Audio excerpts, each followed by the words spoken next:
Welcome to the Deadly Departed podcast, where the veil between the living and the dead is just a whisper away. I'm Jock, and along with my colleagues in Paranormal Daily News, we will be your guides through the shadowy realms of the paranormal and the unexplained. In each episode, we will dive into the eerie and the enigmatic with the help of today's leading experts in parapsychology, science, and the supernatural. Prepare to uncover the secrets that lurk in the dark and explore the mysteries that defy explanation. Let's embark on this journey now.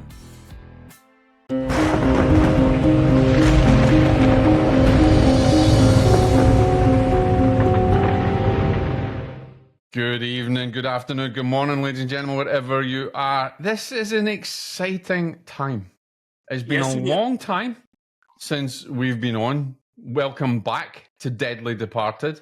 For those of you who have been asleep for the last 6 months, we've been off with a lot that's going on. There's been fires in North Carolina. We've had Hurricane Helene that had destroyed so many things here, and I was out on the ground helping wherever I could.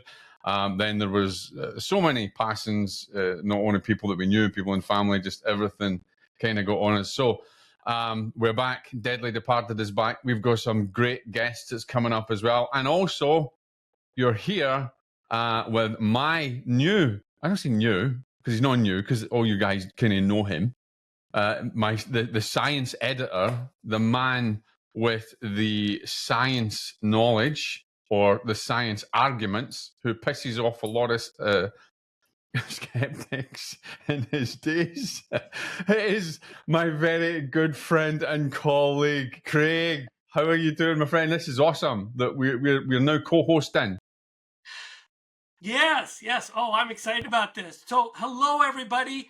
Jock and I have been talking between each other for years, and now you actually get to hear part of these conversations.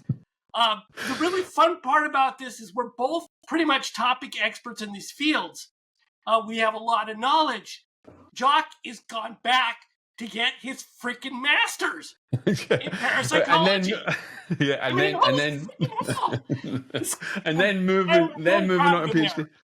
And then I'm moving on to a PhD, although I've just been told how much it's going to cost me. So that's it's not going to change anything. It just means I need to work harder. But yeah, we've been talking. Craig and I have had tons of conversations. In fact, we often, when we're talking about the direction of, and we'll talk about the direction that PDN is going just in a minute. But when we talk about the direction, of course, we've got Linda, who's another editor who's part of our team. We've got other team members as well.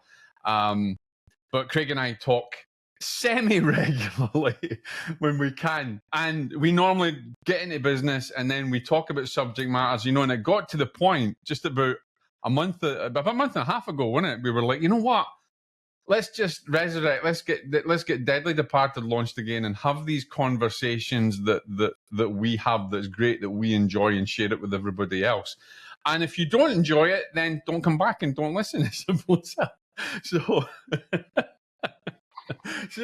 But anyway, there's a lot that's happening in PDN. PDN is still growing. We've got great writers, and we thank all of our writers there. You can see that we've got a great diversification between academic writing, scientific stuff that we discuss, as well as hauntings and haunted places, and some of our other writers that love their history and come on. And we're really grateful that we've got a great team. And there's a lot more happening. We've got, Craig and I have been working on PDN books as well. So we've got a publishing division that we're launching very soon. We've been working on that, believe it or not, for I don't know how long, 2.5 years or something. Is it? I got to ask Linda, because it's been even maybe longer. We've been working on it for years, because it's not a case of where we're just going to open up something and wing it. This is, we're opening up a whole publishing division, which is professionally getting done. So, wow, we've got a lot that's coming up, Craig, haven't we? Yep. Yeah, we do. And it's going to be pretty exciting. We've PDN is pretty much a paranormal powerhouse, and we're going to take this even farther, and I'm really excited about that. Part of it is this podcast. Woohoo! I know, because there's a lot for us to discuss, and actually, we'll mention one of the new features we've got at the end, but we want to get right into this because we're going to jump into a discussion that Craig and I have had many times. We're actually going to kind of review and discuss a book, and you're either going to love it or hate it. So here we go. We're diving in to this one. Now, I don't know whether you can see that, whether it's upside down or not, I'm not sure, but this is Ghosted. We're talking about ghosts. Can you actually see that, Craig? Right, is it back to front? I mean, look at it. It looks fine. It's looking good. I'm looking at it and I'm like, wait a minute, I don't look right on the screen. But we're talking about Ghosted. And, well, let me jump in. Like, Craig, let's just give your feelings on it quickly, and then I'll give my feelings on it, then we'll not rip it apart, we're going to rip right into it. Okay, so first of all, I was asked to review this book for the Journal of Parapsychology, and I thought I was going to open up the book and just kind of breeze through it and read some interesting stuff about ghosts, and no, it wasn't anything like that. This is a college textbook. I'm like, what? The writing is dense, it's difficult, long paragraphs, difficult words, all that kind of thing, which, I'm totally down for that. I just wasn't expecting it. And then I get in there and I see these graphs. Oh my gosh, this book has like graphs of things, the paranormal, of like, lines going to different places. And I was like, I don't understand any of that. So I talked to my spirit guide, which is a Chihuahua, and he said, oh, dude, relax. You don't need to worry about this. It's not going to be on the test. You've been out of school since the Stone Ages. So I kind of settled down and looked at this a little bit more. And, basically, it has a lot of really good information if you're interested in psychology, but it's a difficult read. You have to sit there and work at it and go through it and, basically put your brain into gear, because this is not light reading at all. It's not. Yeah. So, Jock, what were your first impressions?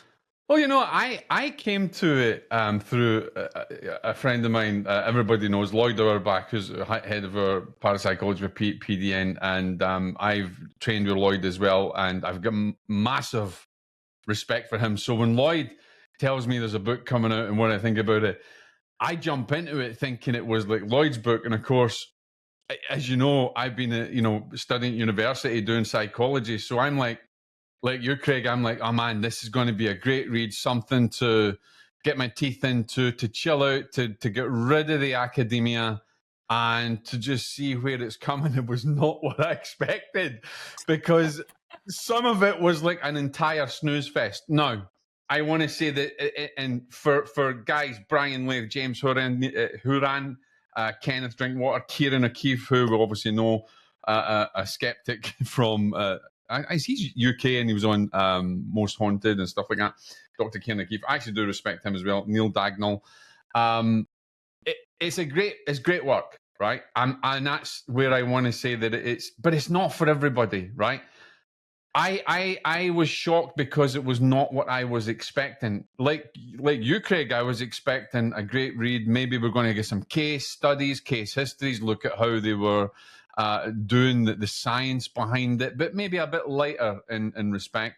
I didn't expect it to be like freaking psychological warfare or, trying to CIA, MI5, MI6, getting right into the mind games and stuff. However, for someone that has been studying a lot of academic stuff, the psychology and writing academic papers and things like that, I do get it. I see where they went with it, and I did really enjoy the book, but it was hard going. It is very hard going, and it's not for everybody. And I would say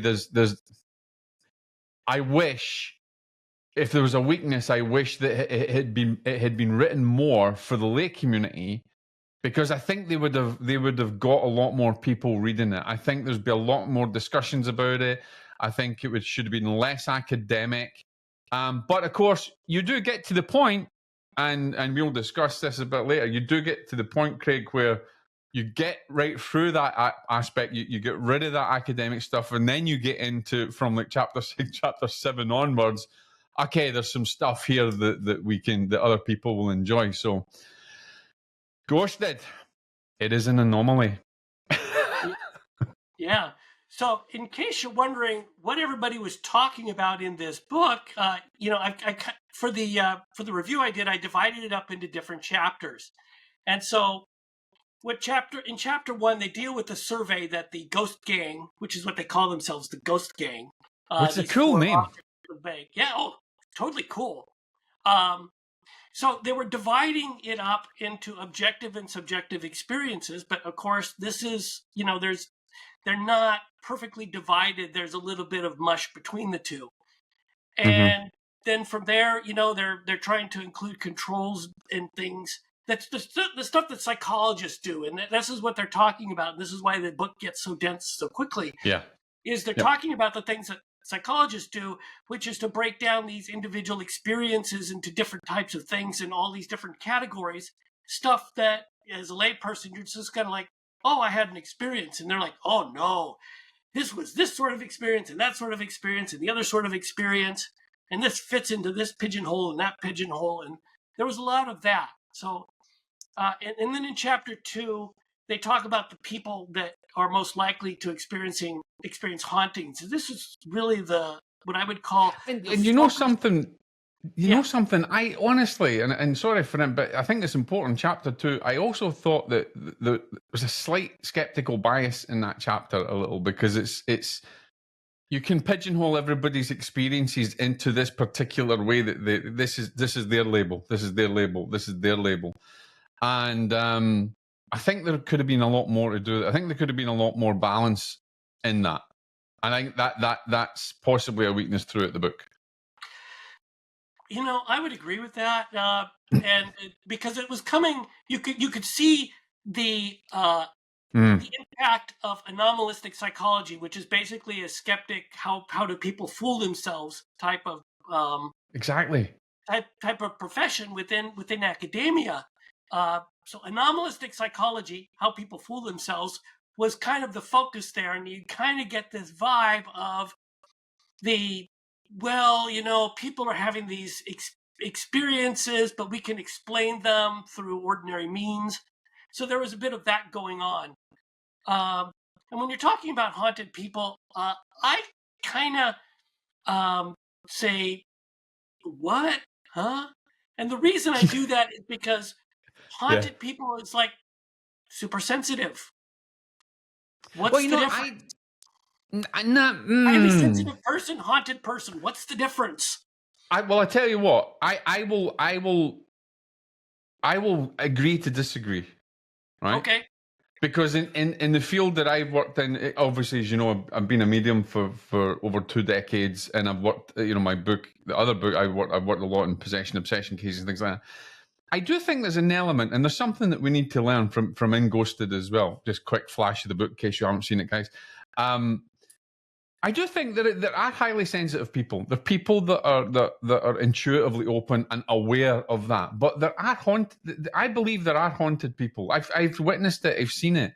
And whether it's brought on, it is probably brought on by their own doing, or for any other potential thing. I think there's an element of people are haunted, and that's where the balance, I think, of psychology, psychosis, schizophrenia. There's a very thin line between all of these. I have a strong, and I've got to be careful in scientifically saying believe. I'm not going to say I know, because you can't know anything, and there's a part of the book where they just attack you for that.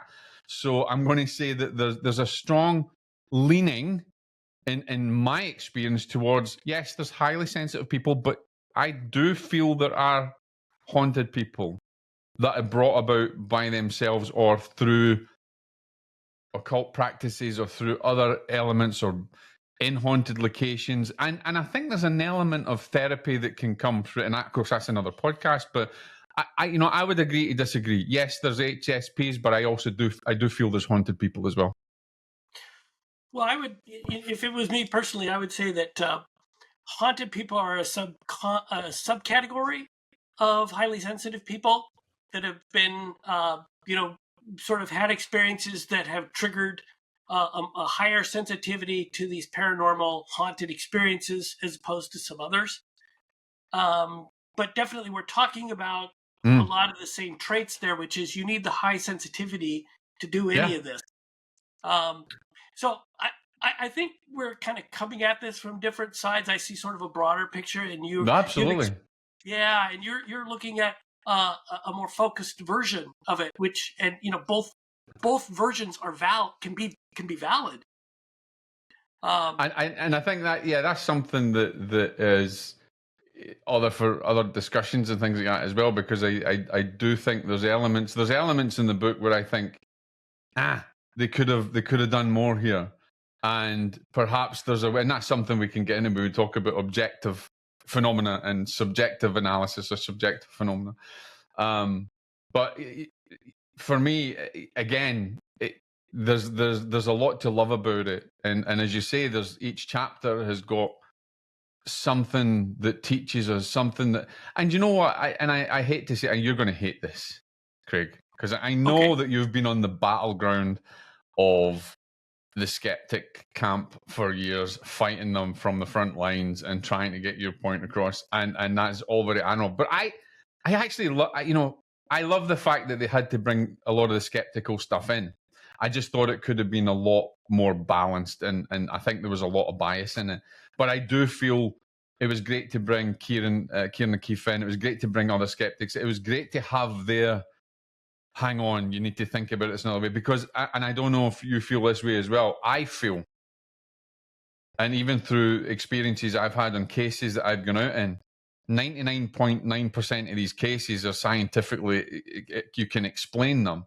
Most people haunt themselves or haunt their own places thinking that it's something paranormal. And I think there's an element, and Lloyd will back me up with this as well, there's an element of the media that have caused this with all these sensational shows. So we need a book like Ghosted that says, hang on, you've got to look at this subjectively and critically. You've got to have, and I think even me as a medium, I have to have a critical eye for these things. And I think there's too many people, that highly sensitive people, maybe psychic, medium, investigators as well, that they're just more leaning towards their belief than anything else. So here's the issue that I have with that. And this we're moving into chapter 3 now, which deals with bias, the things that can bias you towards paranormal experience. This is also referred to in psychology as priming. Now, the issue with factors that can bias you towards a paranormal experience is that there are also things that can bias you against having a paranormal experience. And this is something that's not discussed in the freaking book. That you can be just as biased against an experience as you can for it. I noticed that. And the problem is that we can't really know people's experiences. If somebody says that they saw a ghost, we can't definitively say that they didn't, even in the face of some physical evidence. We can't definitively say that because we're not in their heads. We didn't see what they saw. Oh, I'm so excited to jump onto I want to jump into chapter 7 now, and I know we don't. I know it. we shouldn't. But it's like, because to hell with it. Let's get into it. So, from chapter 7 onwards, guys. I know we're jumping chapter 3, but this kind of blends in with chapter 3, right? And Craig is absolutely right that point is missing, because at uni I'm known as freaking heck, I've got bias. So, I mean, I've argued with professors, and I'm the first to admit, all right, I'm biased. Because I have a saying, ladies and gentlemen, my saying is, experience trumps theory every time. A hypothesis is a theory that you test, right? Has got a pattern to it. But your experience, your direct experience, it trumps that theory. Because I've had a near-death experience. Just other people, I was out in my body and everything else, and there was evidence that I brought back from that side of things. Mm-hmm. That experience that I've had, and I never really spoke about this a great deal until we were doing research and stuff in university, and when I was talking about it, it was more, no matter what you say is your hypothesis, or no matter what you say is your theoretical, your theoretical side, I cannot be critical because my experience goes against your very theory, because that is what I experienced. So you're right, Craig. You can't say if someone's had that experience that they're wrong, because it's their personal experience and it trumps any of your hypotheses and it trumps any of your theories. Yep, But absolutely. there is, and this is where maybe in my big dissertation, I'm going to work more on this, and we'll go down this a bit later. I don't want to jump into it now, but I think there's a way that we can blend both. And there's an example in chapter 7 that Craig and I were talking about earlier on, and we got too excited. We're like, right, okay, let's record, because we were getting into it there and then. And there's an example of having objective phenomena, something happening that then skeptical, or even, and here's the thing, look, science is all about what we can measure, right? We get that. And there's materialism, which what Craig is talking about here as well, where they're not willing to open up because they're biased against their particular belief. The thing about beliefs is they're an illusion, because beliefs can change. They're transient. We don't stick to the one belief. And the thing is that you have to know your philosophy to know where you're headed, because you have two completely opposite belief systems that lead to completely different conclusions. So, for example, a lot of people take materialism, which means that you believe that the universe is material, the stuff that you can touch around you is what's real, and your thoughts are not. Your thoughts are nothing. And then you have the other one, idealism, which means that ideas are real. And that means that everything that we touch and feel is coming from our thoughts. Now, you're going to reach completely different conclusions based upon that in a book like this. Because if you're using idealism for explaining this stuff, then you assume that what people experience is real, and you work from there. If you're using materialism, you assume that what they experience doesn't matter because only the physical evidence is important. So these are two entirely different approaches, and if you don't take both of them, you're not really giving people the whole picture. There's a great part of the book that I think warrants exactly what you're talking about as well with these two theories, is we're jumping on to citizen science, right? I love with the citizen science, because there's an element in there where they talk about in the citizen science where they said it's these two opposing fields, but they both have validity. You can have someone who has their experiences or has a belief or is coming even from a secular or non-secular, paradigm, and then you have someone on the opposite side, and you can't say one is right and one is wrong. There's an element in Ghosted where they talk about, you need both in citizen science. You need the hardened skeptic that's going to investigate, plus is going to go through real strategy, setting everything up. And then you need the people that have got their belief systems and they just want an experience, and both are valid at coming together. The problem that we have is that that's great for citizen science, but we don't have it because we've got two distinct camps that cannot agree. We do, and the thing is that when you jump into the theory portion, which is what they do here, you have to know your basic assumptions. And if you don't know your basic assumptions, for example, in chapter 5, they talk about an interesting experiment where they sent 3 groups of people into the woods. Maybe it was 4. It's not important. So they sent different groups of people into the woods, and they said, turn on your flashlight when you have a paranormal experience. And so when they sent them out, you'd have one group that suddenly turned on a light. And then when the first one did, there was like a cascade effect of other people turning on their flashlights. And so you can interpret this 2 ways. One is that, those silly people, they're just following the leader. The other one domino effect. The domino effect. Yes. Yeah. Second one, though, is more interesting, which is the first people had the experience, and then the other ones were now primed, and they had the experience too, and this became a shared experience. Yeah. And you can look at it both ways, and both of them are perfectly valid. And it also leans into the fact that I don't like this kind of idea with like talking about what like these experiences like EVP and seeing shapes. So Pareidolia is one of my big things that most people when they see shapes or they see information, they clearly and that's kind of the same example where they're primed, because you get so many people sitting, and you see this in maybe some of these UFO sightings that somebody points up to something and before you know it, it's on the news. There was a UFO sighting and yet it's a Chinese balloon.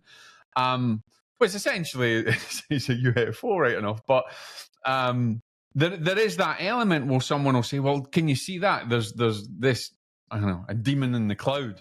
Before you know it, 100 other people are seeing a demon in the cloud. And this is rife in spiritualism.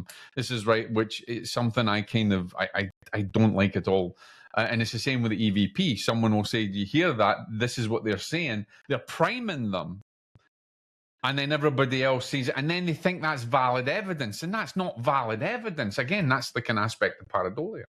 They're following suit. It's that domino effect. So there definitely has to be. Yes, it's a valid experience, but there's no empirical evidence for it, and this is the weakness that we have. And yet, the fascinating thing is that there are situations where people have created a character. And then over time, they've developed it. There's a name for this, but I cannot for the life of me remember it off the top of my head. And then this thing basically comes to life, like via a Ouija board or some other means of communication. Yeah, I know what you're talking about. Yeah. Okay. And so you're actually creating these entities, and the question is, what is actually happening here? Because this is obviously something separate. So, if you have they often say as well that even in hauntings you create them. I mean, a lot of people a lot of investigators or parapsychologists will say that you can create these entities through your mind. Yeah, but it doesn't make them not real. Egregores. Egregories. I don't know if I'm saying that right because I'm Scottish. That's what's created. And Dr. Mark, he wrote a book on it, Egregories. So it's like you're creating this being through mass consciousness. I could be wrong with that, right enough. I think it is. Or something. It's handy because we've got Google. You can just look it up. as he's looking. Now, there's an interesting thing. We're talking about people's experiences here, Craig, because there's a part as well in Chapter 7. And obviously, Chapter 8 talks about some of the equipment and things like that. And I want to go into even professional investigators get it wrong because they're primed as well. But there's an element where they send someone in, they're having an investigation. Their ISRAE team has gone in, and one of the investigators has a physical experience and is literally pushed and falls down. Now, this is what he says. Of course, the skeptical camp will try and, you have to look at everything. I mean, you have to, I agree with this. You have to have a scientific explanation. There has to be, and when then there's no scientific explanation, then you have to look at something that's maybe out with the normal consciousness, as we would think paranormal, but it's normal, really, essentially. But there was that time where he was physically, I want to say, for want of a better expression, physically assaulted by a force and was thrown to the ground. And that's his experience. Anybody watching that and claiming that can't say, well, that was a spirit, that would be this. And then there's an element where they say, well, if it was a spirit that is going to push him, we could have it on camera. Therefore, there would be some kind of appendage that would push and make an indent. And they rightfully say that it could be weather, it could be atmosphere, it could be air, it could be anything else that pushes that in, and movement of the body or the fright or even in the mind can cause you to to make physical movements because of what you experience in the mind. I get it, but from my side of things as a medium as well, that you're not necessarily going to have an appendage that pushes someone. Energy can push you because we're all made up of energy. It doesn't necessarily mean it needs to be a hand that pushed him and that he fell over. It could have been energy that you can't measure. Yeah. Because we're all made up of that energy. So where I mean, you can't have every skeptical person or a scientific investigator just totally refute that and just look for a material explanation. There has to be a time where we have to bring in the potential of subjective experience as part of an empirical pattern. Maybe we can get subjective experience that can be measured in accordance with what's subjective. Yeah, and sometimes these subjective things have meaning, and absolutely, you don't see this in a materialist explanation, but meaning is a really big part of some of this. It's not always, for example, of whether the person felt a push, but if they were going, well, I don't believe any of this, and then suddenly got a push. Now, and then there's no explanation for where this push came from. So this is a push with meaning, and that's a really important aspect of it, but it doesn't show up in a materialist explanation. By the way, the word is tulpa. Tulpa. Now, look up egregores. I want to know, because I'm sure egregores is the same kind of thing. Yes, tulpa is you create the tulpa. Yeah. The being. But I don't know if egregores then must be a mass consciousness thing.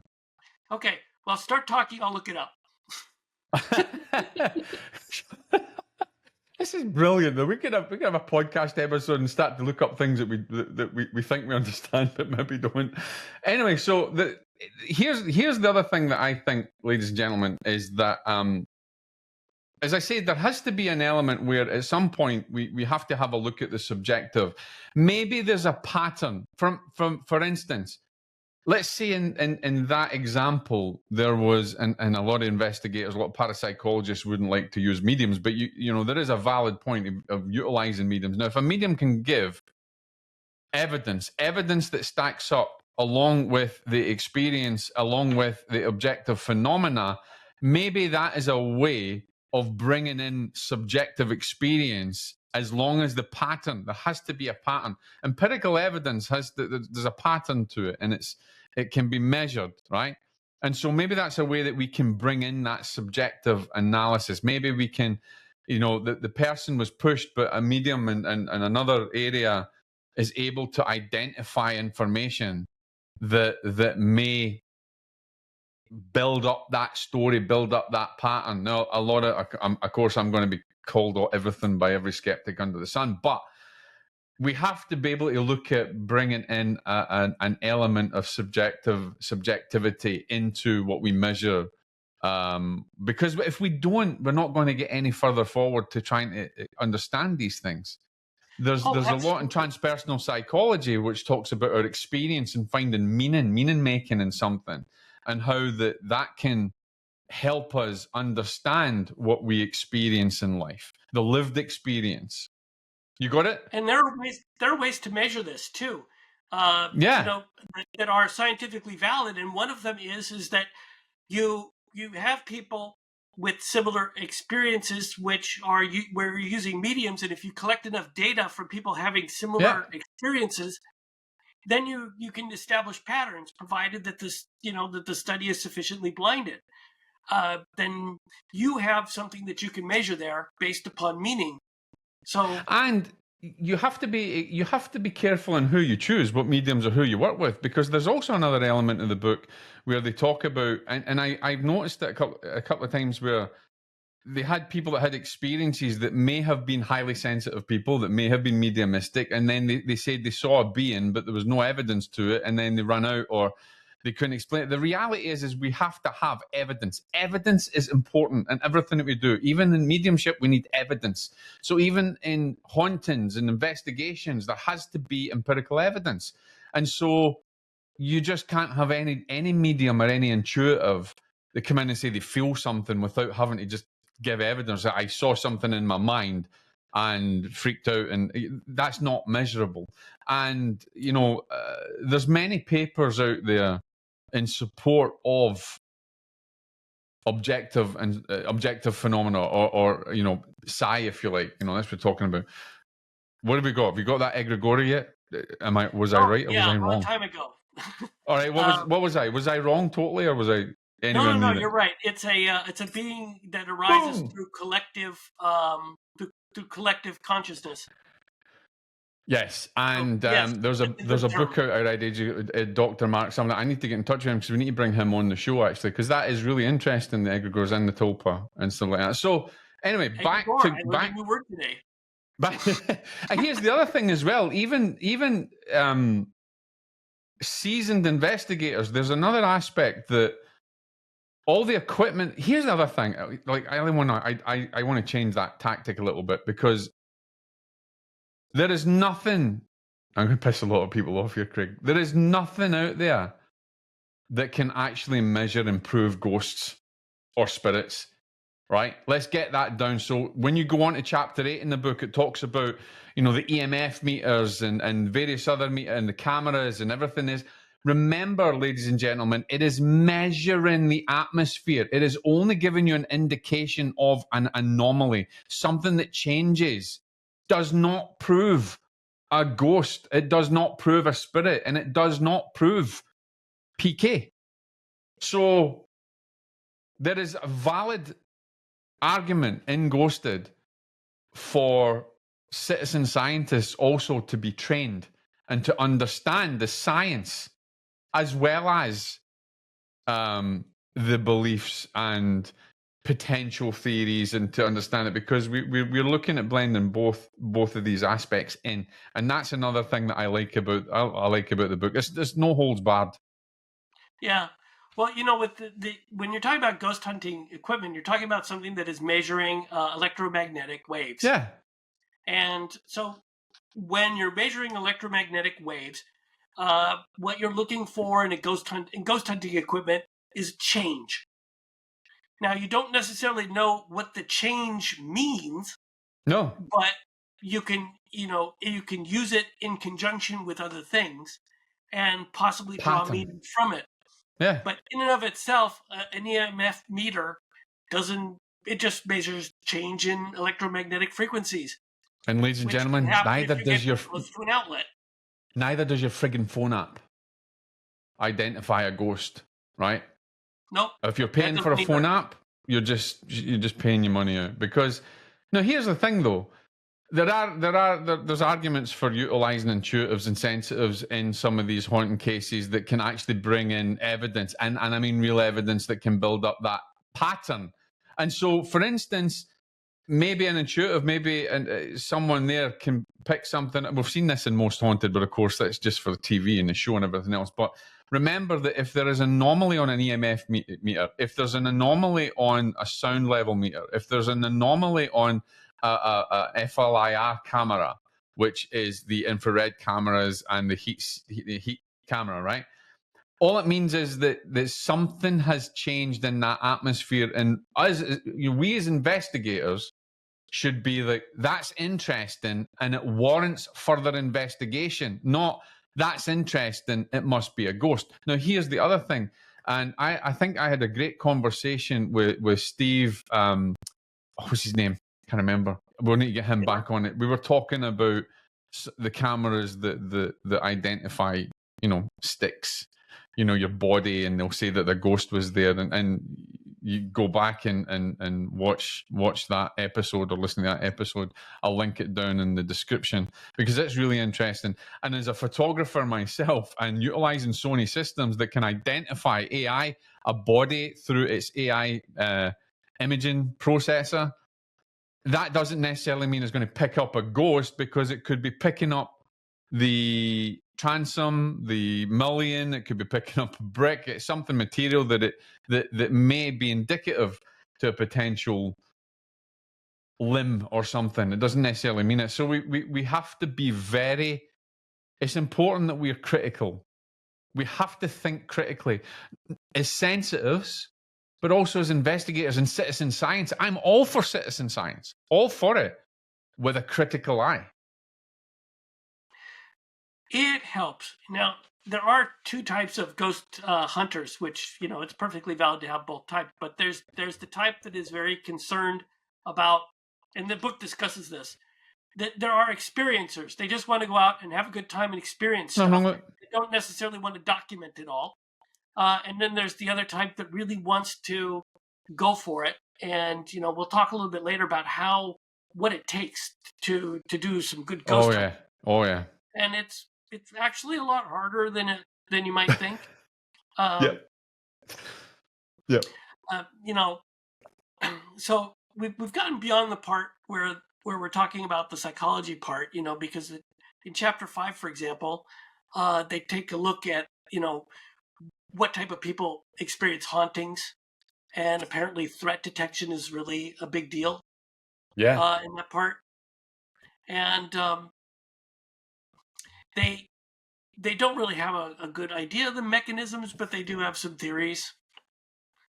And that's the thing, though, Craig. It is only theories. We don't have any evidence. We don't have any. I'm a big person for evidence. I'm the first to look towards looking for that empirical evidence. But from the theory, maybe we can find another route into something if we'd only open up our biases more and maybe come to an understanding. And I'm the first to say it. Like I've said it, I'm very biased on things because experience trumps theory.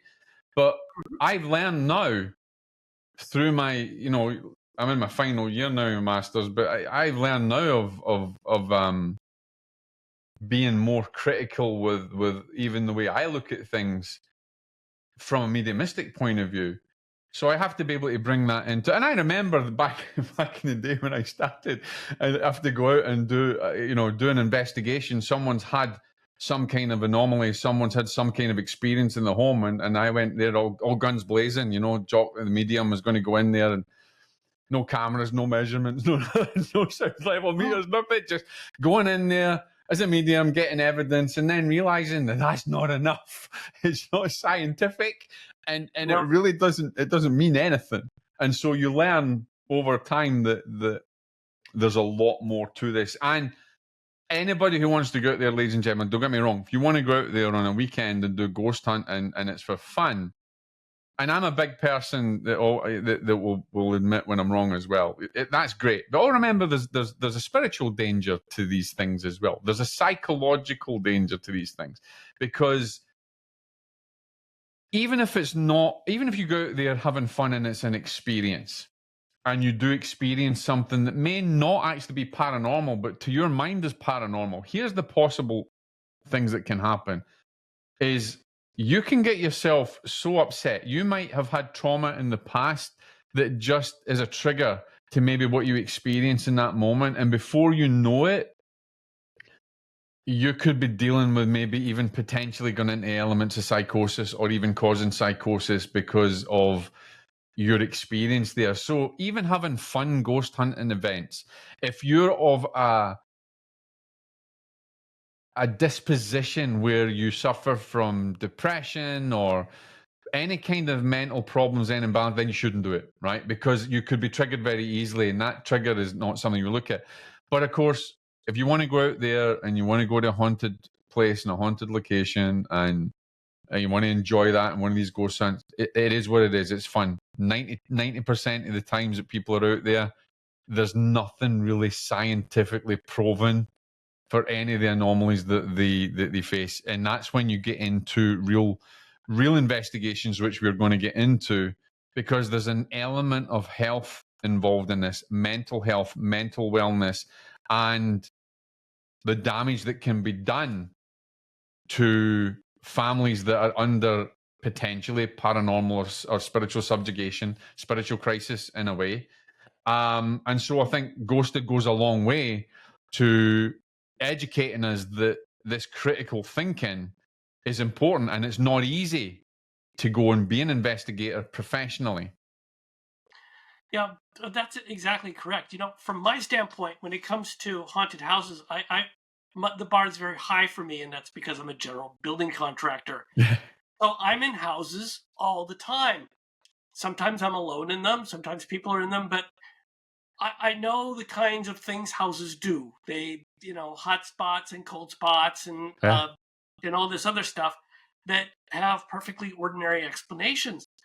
And so I'm primed, if you will, for any noise or whatever that's coming from a house to not ascribe anything paranormal to it. No. And probably go look and see if it's something that needs to be fixed. And here's the other thing that people don't realize, Craig, is that pests that may be in your home could be attributable to the phenomena that you're experiencing. Termites can cause noises, right? No, Other not pests, really. rodents that are in your home, bats that maybe get into your attic, other pests in your crawl space. Before you know it, you're haunted, and there's a demon from hell in your place, and turns out it's a freaking squirrel in the attic or something, or maybe bats or whatever. So, actually, when we said bats, we could have cued the music, cue that kind of Halloween type vibe.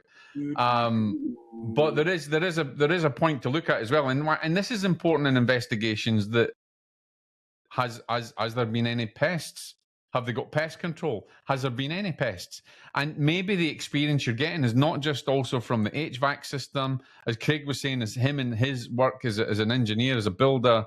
That there's so many different things that get attributed to ghosts. So does wildlife. Yeah, so of course from my experience, I've heard what rodents sound like in the attic.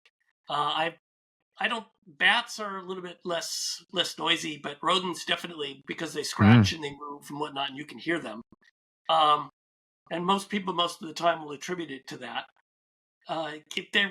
They make certain types of sounds, and if you're, but the thing is that they're not like constant. So you might listen for it and then not hear anything, and then once you start to move around, you might hear it and then stop, and then you don't hear anything. Well, the rodent's also listening to you. It stops whenever you stop. So it can be a little bit harder to find them because you have a conscious entity working not to be heard.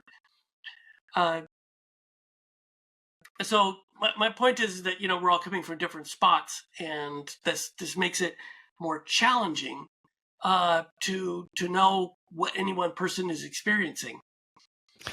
And I think it's a good segue into what does it take to be a paranormal investigator, or not a parapsychologist, because you have to go to university for that. I used to do a lot of studying, but let's jump in, Craig. What it takes to really do this in a professional level, because I think that's something. And just cue for a promotion of the book. Lloyd Auerbach will be really proud of me for promoting this as well. And guys, I sent you an email today to Israel to come and do something in PDN with us. So Craig and I is expecting a response from you. But let's talk about, and that's where I think Ghosted is invaluable to those who want to go a little bit deeper, have got a real interest in parapsychology and the paranormal, and want to take it a bit further. What does it take to really do this in a professional level, Craig? Yeah, this was really an excellent part of the book where they really delve into the details, and you could actually see what they needed to do. And, one of the things that you absolutely need to do for any ghost hunting investigation is control your environment. Absolutely. And that means nobody in, nobody out except the investigators, and you have to know where the investigators are all the time. Yep. Absolutely. Anytime you lose that, you lose the ability to control the environment, which means you don't know where the noises are coming from. And you don't know what's happening. And you need to learn to take measurements before any investigation starts. You need to have a whole background on the case. You need to have look at historical analysis. You also have to look at the environmental analysis as well.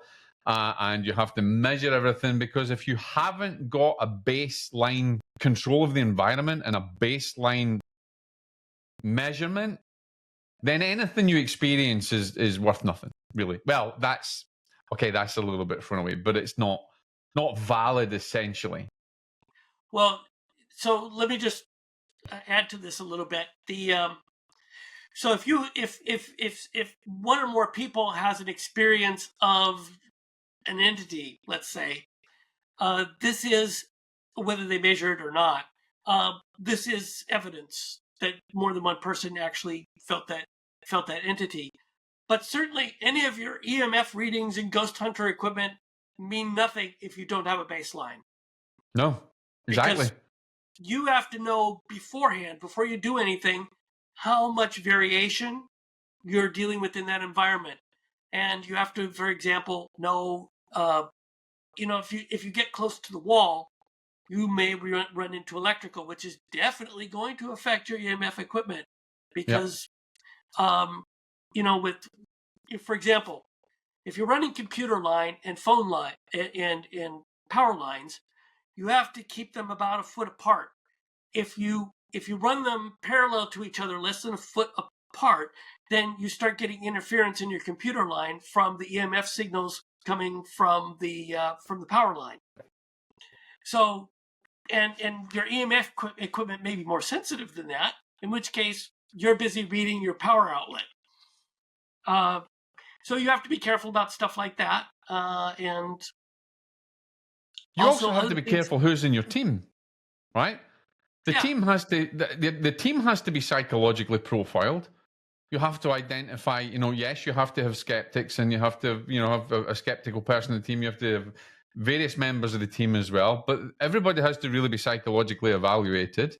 And also it's important, ladies and gentlemen, that you, and this is something that I think Ghosted is great for as well, is that you have to be aware of your anomalous psychology, and you have to be aware of your personal psychology. You have to be aware of psychology at a level that a little bit of how the mind works and how even trauma and things would work as well, and understanding that. It's not just about going in and investigating and putting up an infrared camera and doing that. If somebody comes to me and they are experiencing something serious, then there's a lot goes into it, because you also you have responsibility, not only to the team, but you have responsibility to the people that you're perhaps investigating, or the environment, because you could leave them in a worse shape than when you first started. So there has to be professionals in the team. There has to be an element where you understand psychology, or you have a psychologist involved with you, or a parapsychologist, or even a psychiatrist that can work with you. It's not just a case of you and your friends getting together. I mean, sure, if you want to do it on a weekend, but professionally, seriously, take education. And it's, again, there's a part of Ghosted where I can't remember the name of the machine. You might remember it better than me, Craig, but it took them like 4 hours or something to get this whole setup with all the cables. And remember that there's health and safety that you need to take into consideration as well. Well, certainly you do have a lot of setup, because you have to have cameras everywhere where people can enter the building. And so, actually video. You have to have video where anybody can video. enter. And for those of you who are listening, you're not going to see this, but I'm actually holding up a Sony AR-V5, which is used for video and photography and everything else. And you can go in with, you can't just go in with something like this. There has to be a lot more. You can have many cameras that's set up. You probably need to go in with cameras in every doorway. You need to have everything, as Craig says, your environment has to be locked down. Yeah. And then you also need to make sure that your team members are not wandering off and maybe having a toke somewhere during the investigation that can change the environment. And also when your team member experiences something, remember, be aware that, and they talk about this in Ghosted as well, is that can put, it's like that domino effect that we talked about earlier, Craig, isn't it? That can be that one experience it and the rest experience it. Have the devil's in the details, essentially. Make sure that, that you're aware of that can happen. Because if the two of you are sitting in a dark room and somebody experiences something, it's sure as hell the other person's going to experience it as well. not everybody's going to be like me and go like, "No, I never got in on. I never." Yeah, it kind of depends upon your group, because there's always the person that doesn't. There's the person that experiences everything, and there's the person that experiences nothing. And get the ego out. Yeah, and then there's the person who's in charge of everything that never experiences anything because they're too busy trying to make sure everybody's on task. It's like, or the medium's all about them. Or if you do work with a medium, it's all about their experiences and what they know and everything else. And remember that they're just a tool. We're all just a tool, and we're trying to build a picture up here. We're trying to actually build a pattern so that we can get a story and say, well, this is evidential. There's so much in the book that is brilliant. There's so much to learn from it. But again, I'd reiterate, there's a lot of it that's a snooze fest if you're not academically minded in a certain way. But then if you are, then it's brilliant. But I think it does, Craig, go to support that it's not easy to just go in and investigate anomalous phenomena. That's right. Yeah, it is. It's not particularly easy, and there is, if you have a better grounding in psychology, which is what this book will give you, then you'll be better prepared to understand, what these phenomena actually mean. If you're, when you're dealing with priming, you can ask yourself about the environment you're looking at. How am I being primed? Am I being primed to have the experience? Or am I being primed to not have one? Because the things in your environment, and not just the environment, but, for example, if you have people in the group that are terribly negative about experiences, very, very skeptical from the outset, that is priming you to not have an experience. Yeah, absolutely. You need a good balance.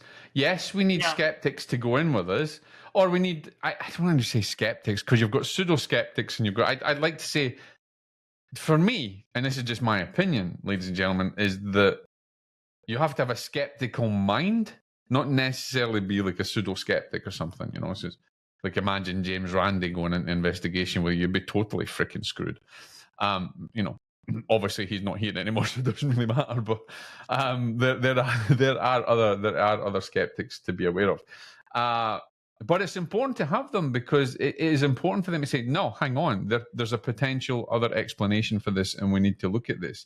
I've been involved in many, many haunting cases, and there's very, very few that turn out to be worthy of further investigation. And I would say that most people, and I think it comes very apparent in Ghosted. I don't know if you feel the same way, but I think most people haunt themselves, essentially. Well, that's an interesting point, because all of reality is basically coming from our minds. Yeah. So when a person is haunting themselves, well, every experience we have is in our mind. So if we're haunting themselves, this is just one more experience in their mind. So it's really hard to say if all of reality is coming from somewhere inside of us, then where do ghosts fit in? And you have to be able to answer that question to be able to say whether they're real or not. And here's the thing as well, for those of you that don't believe in ghosts or don't believe in spirits or have not had any of these experiences, or maybe experiences that I've had, your belief in something is not a precursor to its reality of existence. Just because you don't believe it. Yeah, exactly what we're talking about. It's prime. Just because you don't believe it, don't mean it don't exist. That's correct. Yeah. William James had a great saying, and I can't remember. I love William James, and I can't remember word for word, but he did say one of his quotes was that the inference of demons should come up again. I can't remember. Someone missed, but I will put that quote, because I can't remember it, and it's over there in the book. But I have used that quote many times. But he did say that the phenomena of the belief or knowledge of demons comes up again. Doesn't effectively, whether you believe it or not, doesn't really matter. Their existence is not a precursor to your belief. So that quote's really good, and it's something that. And I'm not espousing demons, and that's for another episode. But the seed of what he's saying because William James is very pragmatic in his psychology, and I think that's important as well. There's an element of pragmatism that we have to blend into our measurement and our objective and our subjective analysis or experiences as well, in the lived experience. So, before we finish off, what's a final thing that you want to say about Ghosted?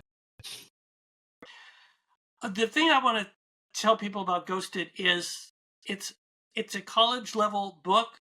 It's very much like reading a textbook for most of it.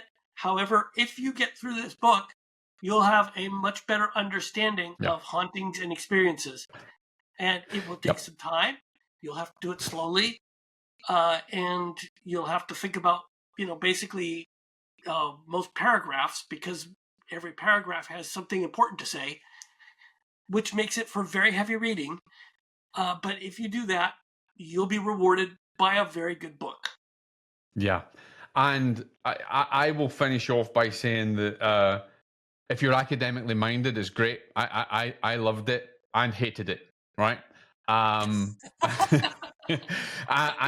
sorry, Brian, and all the rest of the team. I loved your book. I hated it as well. And sometimes I really wanted to go and pour myself a brandy or a whiskey with some of the things I was getting to. But I do see that there is a place for it, and it's warranted. And I think that Ghosted, there should be a version 2 that comes out of this, and I'd be looking forward to that, Craig. I think there's a lot more that we can do with this. But for me, just one other flash for you that are listening, you're not seeing it, but the book, we'll link the book as well. But this is the book, and I loved it. I said to Lloyd I was going to review it and stuff, and I loved it so much that I bought it in hardback and I bought it in Kindle, because I hate making notes in books. I've got a weirdness about making notes in my book. I freaking hate that. So I'd rather buy the book and then Kindle. No, I'd rather buy the book and then Kindle so that I can write my notes in Kindle, because I hate messing up my books. There's some ism that I have about it. Even all my textbooks that I buy for uni, I buy them on Kindle and I buy them as well, which is stupid because it's double. It costs me more money. But yeah, guys, go out and get it. I know. Go out and get it, guys. To the Ghosted team, and actually Lloyd had written the afterword on this, and I've got a great deal of respect for Lloyd Auerbach, and also he teaches courses at Rhine. So definitely that's a great place to go. There's not many places that I would recommend to go and get good information. And if you're interested and you want to learn parapsychology properly, then you've got the Coastline Institute in Edinburgh University. There's other universities, but you're not going to get a good, well-paying job out of parapsychology, and you're going to be writing and reading an awful lot. Don't think that it's going to lead you to fame and to the world there. But really, if you have got an interest and you want to understand, and here's the other thing about paranormal phenomena and from Ghosted, from learning what's in this book, I think, and I don't know whether you would agree with this, Craig, I think it gives you a good understanding of life. Well, there are aspects of psychology that they touch on that will remind people Absolutely. about their own biases and how your basic outlook can affect how you see things, and how your environment can affect how you see things. Absolutely. Yep. Ladies and gentlemen, thank you for listening to us and being with us, with Craig and I. This has been awesome. I've thoroughly enjoyed it. We're going to be back regularly. So Deadly Departed is now back. We've got loads of guests coming up. We've got loads of subject matters. You're going to be able to soon also go on the website, send us a voice message of anything, any questions that you have that we can bring up. Any guests that we got bringing up, you can do that as well. And also for you guys that are I'm very proud of this, for you guys that are professional investigators, that have paranormal teams, that have good books like this, that are authors in parapsychology or in the paranormal. We now have, because we get, and you see it from a video that I put out ages ago, we get SEO companies, marketing companies trying to get in with us at PDN because we're a powerhouse online. And so what we've done is we've developed, and it takes a lot to keep running everything. We've developed a professional directory. It's only at the moment $35 a year. So if you've got a book to promote, then get in there. You just go on the website, the thing's there. And if you're a professional investigator and you want to get some kudos and get in with Paranormal Daily News, then get yourselves on there. At the moment, as we're developing it, because it's a new feature, it will get a lot more expensive in the future. So now $35 a year is a no-brainer. That's going to help us develop Parawise magazine that we got coming out, where we're bringing the academic to the layperson as well. We're really looking forward to that. We've got PDN books. We've got our community, which Craig and I run. Yes, it's been really quiet, but we've had some good discussions and things there. So come and join our community. The community is free, and there's going to be classes and probably guests that we'll bring in to teach classes and do lectures in the community as well. So we're glad that we're back, and there's so much to look forward to. And you're getting a little insight into the discussions that Craig and I have, and we've had some doozies. So we're going to be doing this on a regular basis, and I'm looking forward to it. Craig, how you feel about everything? I feel good. I feel good.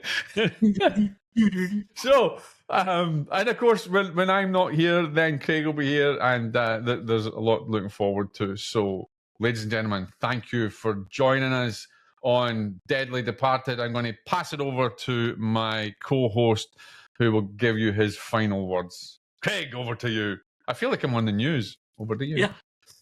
Thank you very much, John. So look for us on Deadly Departed in the future, and be prepared to be entertained and informed. Thank you all very much. God bless. See you soon, guys.